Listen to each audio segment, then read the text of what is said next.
pagpapaalala sa kanilang mga citizen na mag-ingat dahil maliban dito sa kidnapping, marami ding mga issue ng nakawan, holdapan at kung ano-ano pang mga krimeng nagaganap po sa bansa. Ito po ay BFF ng Pilipinas at may ironclad na commitment sa Pilipinas. Bakit kaya hindi nila ito yung paimbestiga at sabihan na, oy, fake news yung pinapakalat ninyo, US? Alam mo, to the credit of Mr. Remulla, no, Governor Remulla, dati siyang gobernador eh. Alam mo, pag dati kang LGU executive, alam mo kung talagang anong nangyayari on the grounds. And alam niya, umuwi yan sa Cavite, may nandun yung anak niya, nandun yung mga kapatid niya. And he knows what is going on the grounds na hindi pwedeng pagtakpan ng paper report, no, ng paper survey or study that crime is down, no? In likewise manner, natutuwa ako dahil at least inaamin ng presidente na may problema, no? Talagang may problema at he's part of that problem. He's the biggest problem actually ng tao kasi walang ibang barometer diyan kasi na masasabi natin except for the actual study made by Pulse Asia where the the net trust rating of the president is -10. Malaking problema 'yun. Now, if the president accept that as a problem and is willing to solve that problem, then good for the country. But the problem is he ano ang kanyang balak gawin? Ano ang kanyang steps na gustong gawin? Ito bang pag-a-appoint pagpo-promote kay Torre ay isang tamang direksyon, a step in the right direction, or it might just exacerbate the situation when people have no trust in the very person he is appointing to lead somebody to head the peace and order campaign in the country, no? Kasi if you remember, nung may isang police general na nag-retire, kamakailan lang ang nagsabi, puro politika ang inatupag ng mga leadership sa PNP na biglang lumalala na, harap-harapan na ngayon. Lumalabas na sa kalye yung mga NPA, yung mga terorista na talagang naghahamon na at na dati-dati ay anong tawag nito, naghihinalo na, ngayon ay nabuhayan pa uli, no? So ito yung mga bagay na dapat tingnan, no? Kasi hindi naman maglalabas, no, ang isang embahada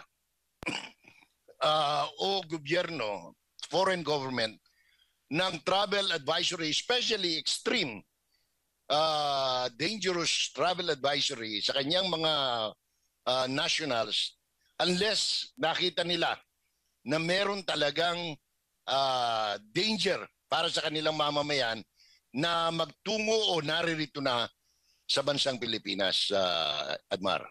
Opo, dito naman tayo sa nabanggit mo na una kanina, itong reconciliation. Ayaw niya ng reconciliation na may tawag nito, may kondisyon. Ano pong masasabi niyo po? Dito siya yung nagbukas dun sa usapin patungkol sa reconciliation. Pero para sa kanya, parang gusto niya, ano na lang, forgive and forget. Alam mo, ang problema siya ang humingi. Siya ang nagbanggit, no? Wala namang, it never came from the other parties, no? Hindi naman si Inday Sara, si Vice President Duterte ang nagsabi niyan. Hindi rin naman ang kampo ni former President Duterte ang nagsabi na they want to reconcile with the Marcoses, no? Siya ang nagbukas sa isang tanong, no? Sa possibility dahil ang sabi niya, di ba sabi niya ayaw niya ng may kaaway, ayaw niya ng may kaalitan, no? Gusto niya yung bang happy-happy lang, di ba? Party-party, happy-happy lang, no? So, nung sinabi niyang, nung narinig ko na sabi niya, hindi, makikipag-reconcile ako pero wag kayong magbigay ng kondisyon. O, di ba? Parang addict nga. Parang addict yung ganun mga reaksyon. Magkikipag-reconcile ka, walang kondisyon. Katulad ng Ukraine sa Russia. Basta sasabihin na Russia, okay, sorry na. Bati na tayo, Ukraine ha, sorry na. Pasensya ka na sa mga nangyari. Ganun ba yun? Walang accountability. Walang eh syempre ikaw ang humingi ng reconciliation eh. Yung other party will give the condition. Walang reconciliation na walang kondisyon anywhere in the world, no? Wala namang ganun eh.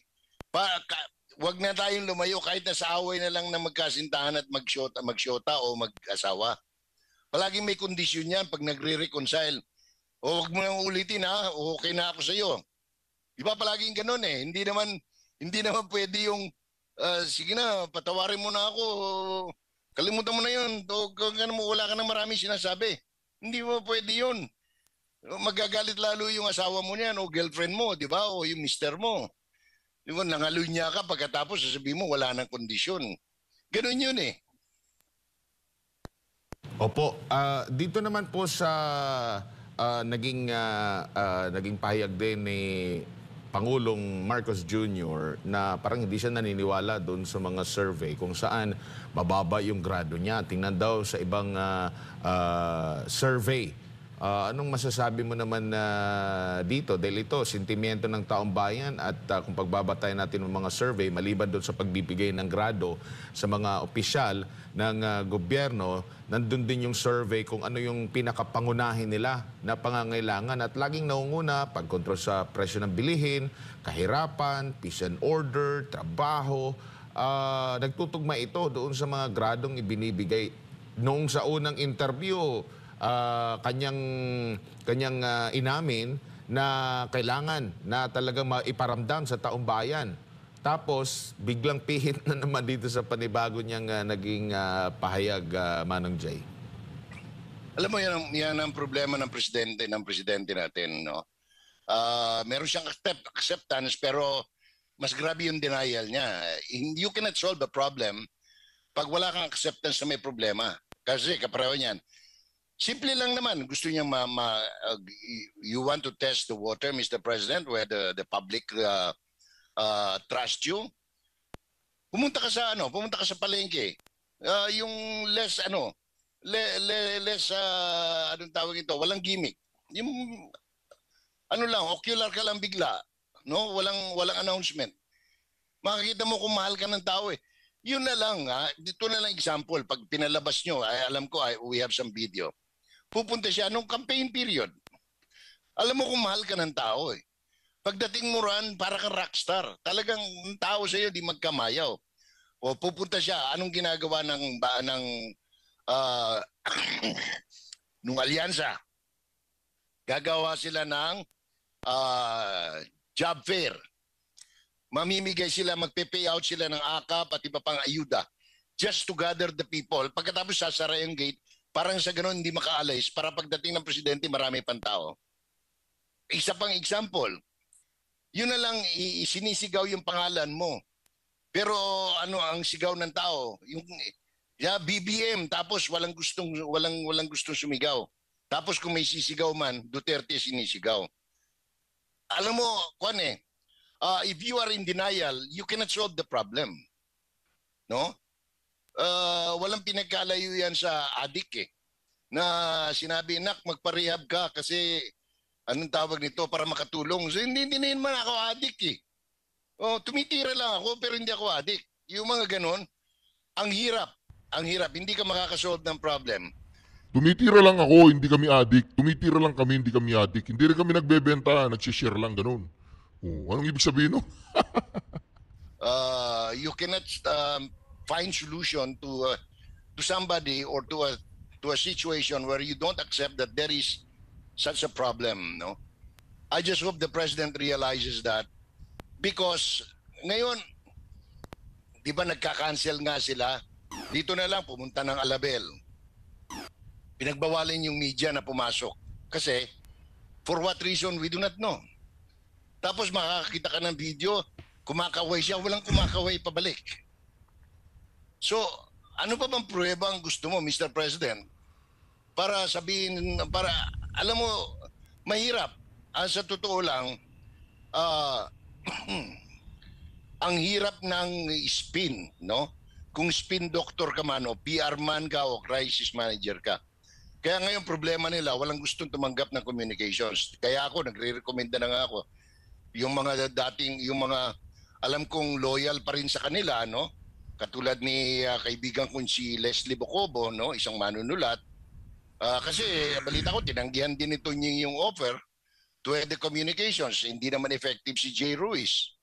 Although si Jay Ruiz, kapamilya pa nila yan, related pa sa mga Marcos yan. Wala namang kredibilidad. Ako, kaibigan ko si Attorney Claire Castro, pero unfortunately, whenever she's fast becoming the laughing stock of everybody. No? Every time she opens her mouth, contempt ang tao, contemptuous na sa kanya. Ay, hindi na sila nagpapaniwala dahil walang credibilidad eh. So, yun ang problema natin, no? Ang dami naman nilang pwedeng kunin. Nandiyan si Jared Pulido. So, kung gusto nila na walang kakwenta-kwenta yung pinagsasabi araw-araw, no? Nasa kanila yun.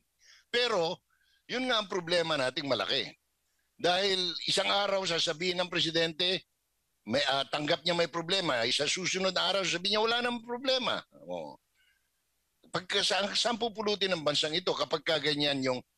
Although ako, I am not surprised, no, Admar, kasi from day one of his presidency, he has become consistently inconsistent and inconsistently consistent, no? Ang galing po ni Manong Jason sa consistently inconsistent, inconsistently consistent. Ang galing no? Paano niya naisip yun, no? Di ba? Opo, ito pang isa pang Sir Jay na balita din na kung saan kung may bagong PNP ay yung mga nag-submit ng kanilang resignation o courtesy resignation sa Pangulo ay nanatili pa rin. Tulad na lamang, batay nga sa anunsyo kahapon ni E.S. Bersamin, ay yung pagbibitiw, hindi tinanggap o tinanggihan nga ni Pangulong Marcos Jr. yung pagbibitiw ni na DOJ Secretary Jesus Crispin Remulla, DILG Secretary John Vic Remulla at DND Secretary Gilbert Chodoro. Alam mo, sa totoo lang, dalawa pa lang ang talagang pinapalitan niya eh.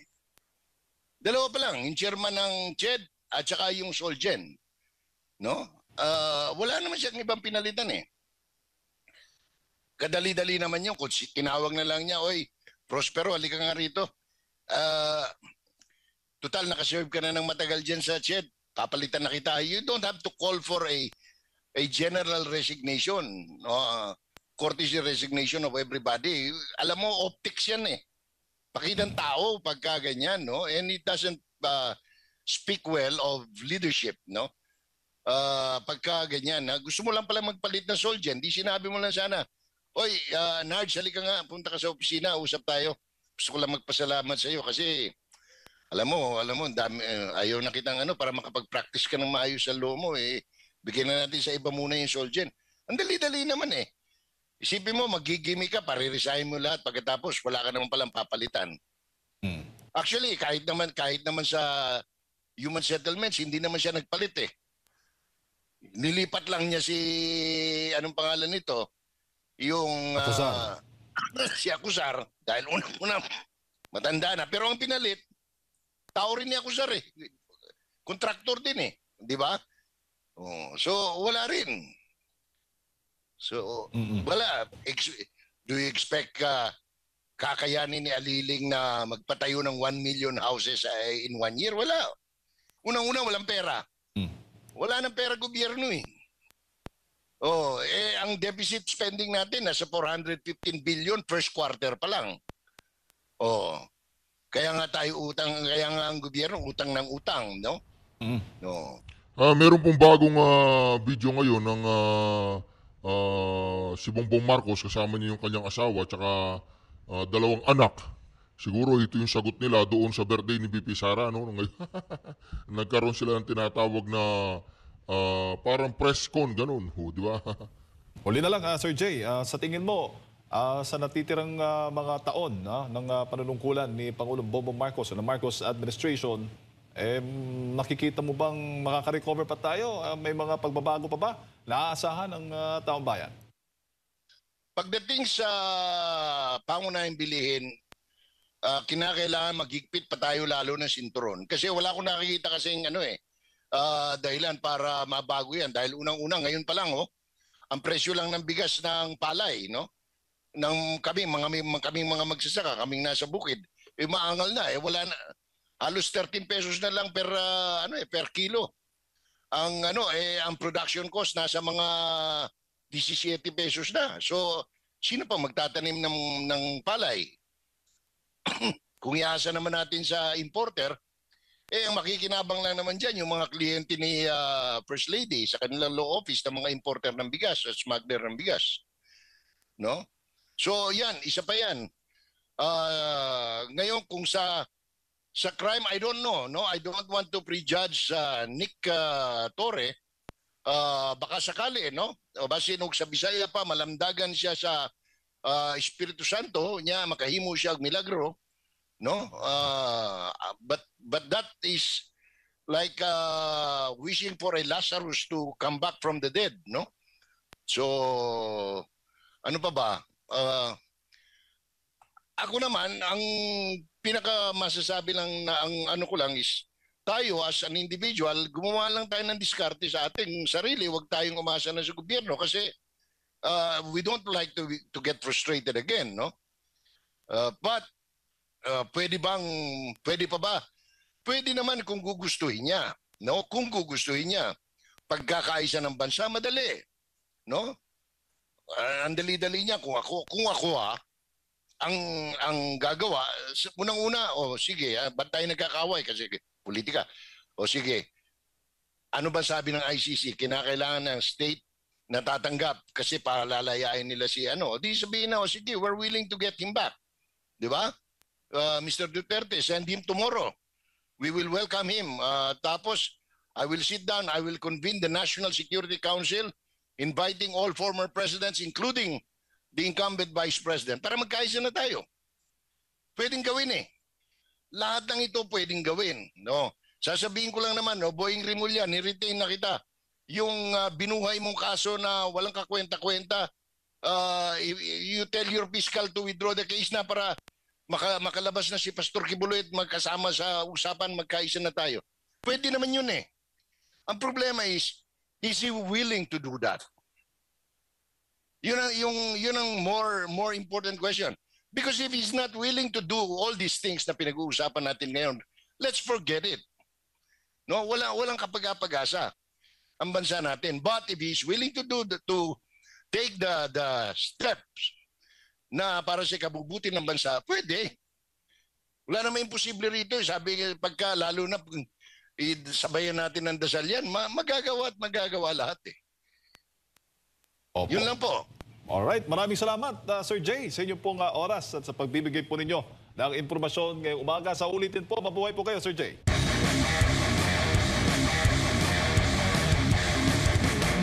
Ayun po, narinig po natin si Manong Jason na kung saan mga ka-reaction, talagang pinagdidiretsa po niya itong si Bongbong Marcos na talagang kung hindi ka addict, hindi niyo po ako nakikita dahil nasira yung camera.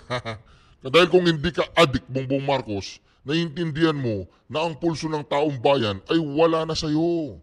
Diba? Sabi niya, pumunta ka ng palengke. Tignan mo kung ano nangyayari mismo dyan sa palengke, diba? Ito naman po mga ka-reaction ito, napakaganda po nito. Nakakatuwa itong video na ito. Mag-react po tayo. Ayan, ito naman ang mga kasama ko ngayon. Senator Amy Marcos. Mag-hi ka naman sa halangga natin. Alright, Spokes Harry. That's for you. And this is the birthday girl. Diba? At least nagkakita-kita dyan. Si Harry Roque, si Amy Marcos, alam nyo, galit na galit si Harry Roque kay Amy Marcos, Ayan po mga ka-reaction. Balita ko galit din si Harry Roque kay Amy Marcos. Si Amy Marcos parang nagtatampo di umano kay Harry Roque mga ka-reaction. Ito panoorin po natin. Hindi ko pa po naayos ang aking camera pero okay lang. Importante, alam niyo na ako ay nasa likod ng camera. Yes. Si BP, ayan. Happy birthday! Happy birthday to you! Let's sing! Happy birthday to you! Happy birthday! Happy birthday! At saka may Dutch lechon. Yes! Ayan, may Dutch. Ayan, courtesy of... Important. Ayan, Senator Amy. Ayan. Alright. Oh, mainit na to. Mainit-init. Ayan, let's enjoy. Message mo sa nanonood sa'yo ngayon. Maraming Nagpapabati sa'yo salamat ang dami. sa lahat ng mga kababayan natin at mga ibang lahi na nagdasal, naghanda ng kanilang mga birthday gifts, nag-celebrate at nagbigay ng kanilang mga birthday wishes. Sana ay lahat ng wish ninyo para sa akin ay ibigay din sa inyo ng Diyos. Mahal ko kayo. Maraming salamat. Mabuhay kayo. May God bless you. Happy birthday again. Alright. Huli ka sa camera. Huli ka sa Hello camera. po, ito po, bibingka. Kumakain kami. Napakasarap ng bibingka. Alright. Ang gumawa po nito, puti. Puti? Puti ba? Dutch? Oh wow, oh, Dutch daw. Oh. Oh, yung asawa niyang Pilipina, inutusan siya. Hoy, Inutusan siya. mag-bake ka. Oh my God. Ayan, kasama din natin si Attorney Vic Rodriguez. Di ba? Kompleto ang casting today. Ayan, Attorney Vic. Anong Kasama ko si Binibining Maharlika dito sa The Hague upang makiisa sa payak na birthday celebration ni Vice President Inday Sara Duterte at magpasalamat kay Pangulong Rodrigo Roa Duterte. Napakasimple po ng birthday ni BP Sara, no? Kung makikita po ninyo talaga nakaka-relate po tayo. Walang bongga, walang gagaso sila ng mga milyon-milyon saan ba yun? Sa Manila Hotel ba yun o sa Casino Filipino? Sa Peninsula pala yun. Yung birthday ni Bongbong Marcos, mga reaksyon. Kaya naman dito nakita po natin walang tinatawag na duran-duran. Walang duran-duran sa birthday ni BP Sara. Bagkus, kasama po niya lahat ng mga taga-suporta niya. In-enjoy po niya ang kanyang kaarawan. In-enjoy niya ang kanyang kaarawan. Kasama po ang mga taong malalapit sa kanyang puso na hindi po sila nagdudroga, no? Kailangan lilinawin po natin yung mga kareaksyon, ha? Hindi po sila nagdudroga. Walang walang tinatawag na drug session. Kaya naman dito mga kareaksyon, ha, na napansin din ng marami nating mga kababayan dyan na naiinggit na po si Bongbong Marcos. Naiinggit po si Bongbong Marcos kay BP Sara Duterte sa kadahilanan po mga kareaksyon na pinagkakaguluhan na po siya ng mga tao, mga kareaksyon. Ayan, medyo maaayos na po ang ating camera at dahan-dahang lilitaw na po tayo sa camera natin, mga kareaksyon. Ito po, yan na, di ba? Di ba, nandyan na ako, di ba? Kaya mga kareaksyon dito, makikita po natin, mga kareaksyon, na talagang ang pagsiselebrate po ng birthday party ni BP Sara ay talagang napakasimple. Ito po, tuloy po natin. Alright, ayan. So ito na yung lechon. Thank you, Attorney Vic. So ito yung lechon, Dutch lechon, right? Filipino lechon. Filipino lechon. So ito yung handa natin. Ay, ang cute! Ang cute. Teka, wait. Ayan, baliktad. Ayan, ang bongga, ayan. Ayan, si Inday. Ayan ang kanyang birthday cake. Right? Doc Mata, hinahabol kita eh. Ayan, hinahabol kita para makapag... Ibabalik ko sa'yo palaga. So, ito. Doc, like tayo. Grabe, sarap yan ah. Ako na yung isa. Yan ba yung gawa ng Dutch? Yes. Masarap Si yan. Doc Mata. Hello! At saka si Miss Erica. Doc, anong message mo dahil birthday ni Inday? Ay, talagang ang message ko is, may God give her the desires of her heart. Alam natin yun. Bring him home. Bring him Yun home. ang ating dasal kay VP Sara. Alright. Dasal para sa ating lahat na rin. Correct. Kaya dahil dyan, happy birthday. Happy birthday, VP Sara! Yeah, alright.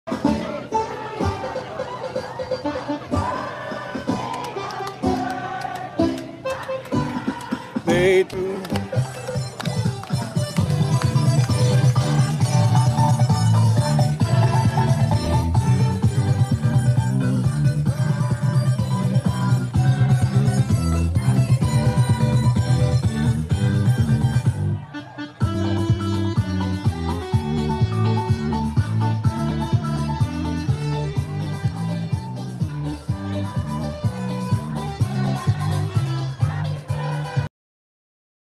Nakita po natin doon mga ka-reaction talagang maiinggit ka nga naman kung ikaw si Bongbong Marcos na kapag ikaw ay lumabas sa kalsada ay wala man lang pumapansin sa'yo at kapag CBP Sara Duterte na ang lumabas sa kalsada talaga naman pakinggan po naman natin ngayon si Llamas yung dilawang bulok na mga ka-reaction dito ibubulgar niya na si Bongbong Marcos ay lame duck president na. Ito po pakinggan po natin. I was gonna ask you, is Senator Amy Marcos in several interviews has said, alam mo Karen, bihira ang mabigyan ng ganitong pagkakataon. Ito po mga ka-reaction si Llamas, isang yan, dilawan yan, na dito dahil nga nagiba na nila yung unit team, ngayon akala ni Bongbong Marcos kakampi niya yung mga yan. Hindi niya alam, ginigiba na siya. Ito, pakinggan po natin. Right? She keeps repeating that. For the Marcoses to be back in power and she's always said that this is not a Marcos administration, but she said a Romualdez and Araneta administration in her Facebook. That was right before the campaign. This is existential for the Marcoses. So that's what I want to ask you. You're right, he's in the middle of a war. So right now you have Sara Duterte at 50%. Pulse Asia's Bayan ng Survey approval trust rating, and Rodrigo Duterte, who is not in office at all, is at 63%, right? Yes. I mean, I don't think, have we ever had one who was a former president na ganito kataas, Ronald? Well, una, saan ba nanggaling si Digong? Nanggaling siya sa a high of 91-92% noong 2020-2021. So medyo bumaba naman. Pero tama ka na medyo mataas yan para sa isang former president. Usually, yung mga presidente, pagkatapos ng term nila, ay bumababa dun sa kanilang highest approval rating. Halimbawa, alam ko si Pinoy, mga almost 49, 50 nung natapos yung kanyang term. Si Digong, around 50 rin. So, ngayon ay medyo tumaas pa siya. Medyo tumaas pa, no? Siguro bahagi niya ay sympathy. Bahagi niyan ay yung messaging ng gobyerno left much to be desired. Halimbawa, hindi nila nagamit yung 90% na sumusuporta sa ating pagtutol sa aggression ng China. Hindi nila nagamit kay Digong na clearly pro-China. Kay Sara na clearly pro-China. Halimbawa, yung Tokhang, yung victims ng mga families ng Tokhang, hindi nila na-maximize yan against the Dutertes. Ano nangyari? Yung Dutertes pa ngayon ang binabiolate ang human rights. Oo nga. Duterte pa ngayon ang binabiolate ang rule of law. Ibig sabihin, that was a problem of messaging. O, di ba? Mga ka-reaction ito itong dilawan na ito ngayon, parang sinasabi niya na, Duterte na babiolate na, ito na, kinakaladkad na po ang gobyernong Marcos Jr. dito ng mga dilawan. Ito, hindi kasi siya mamutak Hindi nila na-maximize yan. Bagamat in-attempt ni Presidente during the campaign na sabihin lahat yan. Nagulat ako kay Presidente dahil nung campaign, ang sinabi niya, itong betrayal ng ating sovereignty ng mga Duterte, itong massive graft and corruption ng mga Duterte, itong mismanagement ng COVID, itong violation ng human rights, ng crimes against humanity. Binanggit niya yan Ang problema, siya lang ang bumabanggit. Yung kanyang mga kandidato ng mga senador, hindi man lang ine-echo yung kanyang sinasabi during the campaign trail. Kung manonotice mo, no? Kung manonotice mo, Karen, parang siya lang mag-isa, parang siyang Lone Ranger. So medyo may disconnect. May disconnect dun sa organisasyon, dun sa strategy, dun sa tactic. Dito po mga ka-reaction, makikinig lang tayo dito kay Llamas kung saan mga ka-reaction talagang titirahin na po niya ng titirahin dito si Bongbong Marcos, pero may punto siya. Pero hindi po nahalata ni Bongbong Marcos na itong mga dilawan tsaka mga pinklawang umaalingasaw na to sa bao. Mga ka-reaction, siya na po ngayon ang binabanatan. Pakinggan po nyo. Na baka hindi pa naman too late dahil may 3 years pa siya. Yeah, so yun na. You have to get his act together, no? No, but that's my question, Ronald, right now. No, he has 3 years. And I'm going to quote Pulse Asia. Ronald Llamas said, among all the presidents, he is at the earliest to become a lame duck. This is I want to clarify to our viewers, this is not my opinion.